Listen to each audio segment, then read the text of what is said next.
तो गाइस आज के सेशन में हम डिस्कस करेंगे रेटिकुलो एंडोथेलियल सिस्टम। तो ये जो रेटिकुलो एंडोथेलियम सिस्टम है ये हमारी प्रिमिटिव फेगोसाइटिक सेल्स की सिस्टम है, ठीक है।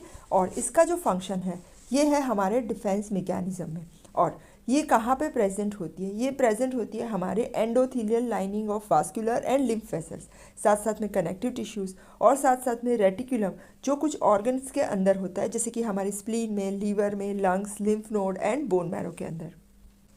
रेटिकुलो एंडोथेलियल सिस्टम को क्लासीफाई करें तो दो टाइप में क्लासिफिकेशन है। एक है फिक्स्ड रेटिकुलो एंडोथेलियल सेल्स जिसे टिश्यू मैक्रोफेजेस भी कहते हैं, जो टिश्यू के अंदर होते हैं, और दूसरे है वांडरिंग जो कि हमारे ब्लड में घूमते रहते हैं, ठीक है। तो फिक्स्ड रेटिकुलो एंडोथेलियल सेल्स या जिसे टिश्यू मैक्रोफेजेस कहते हैं, इसमें कौन कौन से सेल्स आते हैं? एक है हमारे connective tissue and serous membranes. ये जो रेटिकुलो एंडोथेलियल सेल्स है ये हमारे कनेक्टिव टिश्यूज़ और सीरस मेम्ब्रेन्स जैसे कि प्लूरा, ओमेंटम एंड मीजेंट्री इनके अंदर होते हैं, जिसे fixed macrophages of connective tissue कहते हैं। सेकेंड है हमारे endothelium of blood vessels. Endothelium of blood sinusoids जो हमारे bone marrow, liver, spleen, lymph node, adrenal glands and pituitary glands में होते हैं, ये भी हमारे फिक्स्ड सेल्स हैं, जैसे कि हमारे लीवर में कफर सेल्स होते हैं। नेक्स्ट आएंगे टिश्यू मैक्रोफेजिस में रेटिकुलम। रेटिकुलम जो हमारे स्प्लीन में, लिम्फ नोड्स में एंड बोन मैरो में होता है, इसमें भी फिक्स्ड रेटिकुलो एंडोथेलियल सेल्स होते हैं। Central nervous system, central nervous system के मेनिंजेस में मेनिंगोसाइट्स और माइक्रोग्लाया ये भी हमारे मैक्रोफेजिस ही है।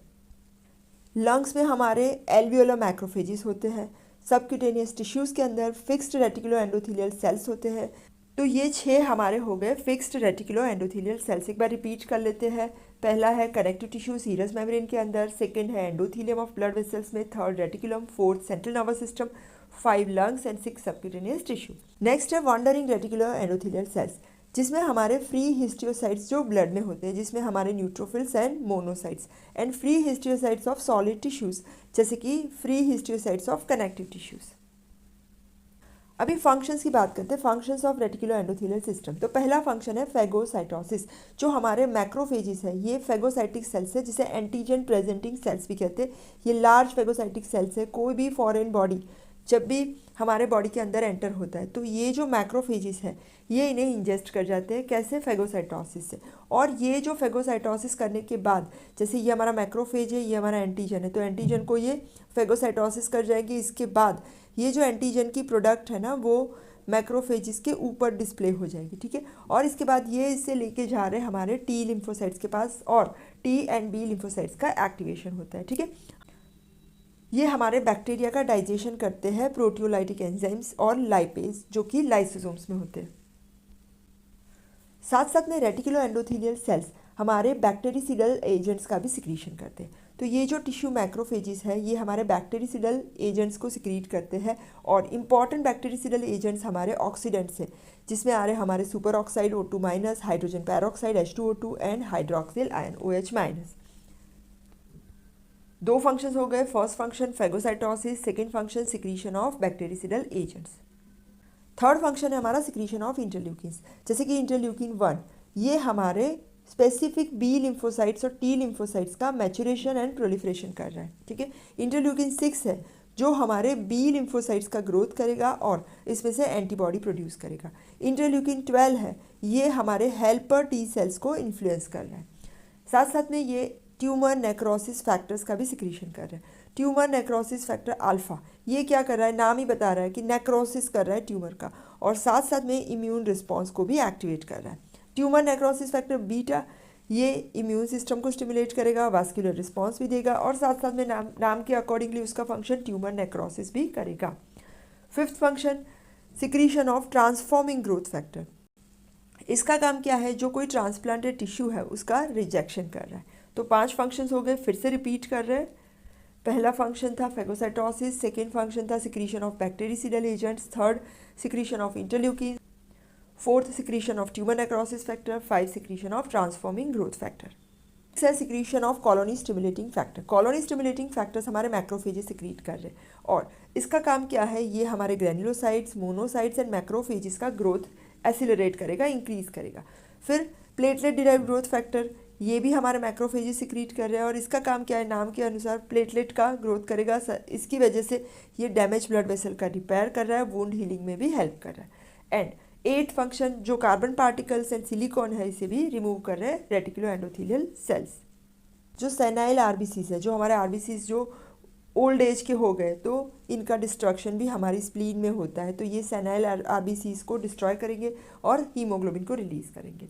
फिर ये हीमोग्लोबिन का भी डिस्ट्रक्शन करते हैं। और इंट्रायूट्राइन लाइफ में कुछ रेटिकुलो एंडोथेलियल सेल्स जैसे कि स्प्लीन है, लीवर है, इसका आरबीसी प्रोडक्शन में भी इंपॉर्टेंट फंक्शन है। तो ये 11 फंक्शंस हो गए, एक बार फिर से रिपीट कर रहे हैं।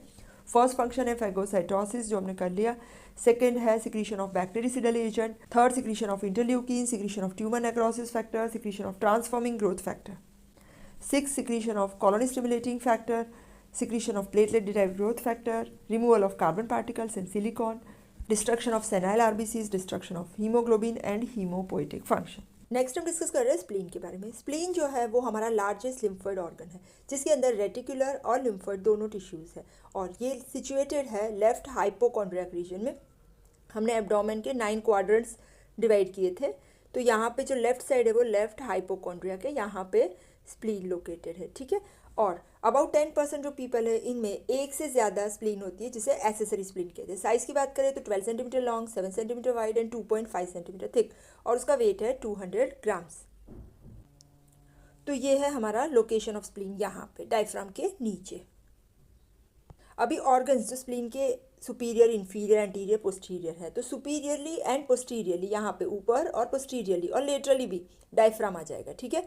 फिर इंफीरियरली यहाँ पे कोलोन है तो उसका फ्लेक्शर मतलब ये जो टर्न करता है, तो left colic flexure of large intestine. Anteriorly यहाँ पे स्टमक है, ये यहाँ पे स्टमक आ जाएगा, ठीक है। और मीडियली बात करें तो यहाँ पे ये स्प्लीन है, ये मीडियली पेंक्रिया होगा और लेफ्ट किडनी, ठीक है। स्ट्रक्चर की बात करें तो उसका शेप है ओवल और उसके आउटर सीरस कोट होता है और इनर फाइब्रोमस्कुलर कैप्सूल है। और ये जो फाइब्रोमस्कुलर कैप्सूल है उसमें से ट्रेबेक्यूली एंड ट्रेबेक्यूलर नेटवर्क अराइज होते हैं, ठीक है। ये कैप्सूल, ट्रेबेक्यूली एंड ट्रेबेक्यूलर नेटवर्क ये सब बने हुए होते हैं collagen fibres, elastic fibres, smooth muscle fibres और रेटिकुलर सेल्स। और स्प्लीन का जो पैरेंकाइमा है वो बना है रेड और वाइट पल्प से। ये स्प्लेनिक पल्प क्या है? ये है हमारा सेल्यूलर मटेरियल जो बना है लिम्फोसाइट्स और मैक्रोफेजेस। यहाँ पे बताया हुआ है splenic pulp red and white pulp, ठीक है। और ये जो रेड पल्प है उसमें होते हैं वीनस साइनसिस और साथ में कॉर्ड ऑफ स्ट्रक्चर्स जैसे कि blood cells, macrophages and mesenchymal cells. और जो वाइट पल्प है वो लिम्फोइड टिश्यूज़ के सिमिलर स्ट्रक्चर है और इसके अंदर सेंटर में सेंट्रल आर्टरी है। इसके आजू बाजू मालपीडियन कॉर्पसल होते हैं, ये स्प्लेनिक कॉर्पसल यहाँ पे पूरा मालपीडियन कॉर्पसल, ठीक है। और ये जो कॉर्पसल है ये बने हुए होते हैं लिम्फेटिक शीथ जिसके अंदर है लिम्फोसाइट्स एंड मैक्रोफेजेस। तो यहाँ पे बताया है ये वाइट पल्प है और ये रेड पल्प है, ठीक है। और इसमें ये सेंटर में ये वेन है, ठीक है, साइनसिस है। स्प्लीन के फंक्शन की बात करें तो पहला फंक्शन आएगा एरिथ्रोपोएसिस का। जो स्प्लीन है उसका इंपॉर्टेंट रोल है हीमोपोएसिस में, लेकिन इंट्रायूट्राइन लाइफ में। जबकि हिपैटिक स्टेज है तब लीवर और स्प्लीन दोनों प्रोड्यूस कर रहे हैं ब्लड सेल्स, ठीक है। माइलॉइड स्टेज में भी blood cells liver, bone marrow और स्प्लीन से प्रोड्यूस होते हैं, ठीक है। सेकेंड फंक्शन है destruction of blood cells. Old RBCs जो होते हैं, डब्ल्यूबीसीज है, प्लेटलेट्स है, माइक्रो ऑर्गेनिज्म, ये सब का डिस्ट्रक्शन भी स्प्लीन में होता है। थर्ड फंक्शन है स्टोरेज ऑफ ब्लड, लेकिन ये फंक्शन एनिमल्स में ज़्यादा इंपॉर्टेंट है। और फोर्थ फंक्शन है डिफेंस फंक्शन।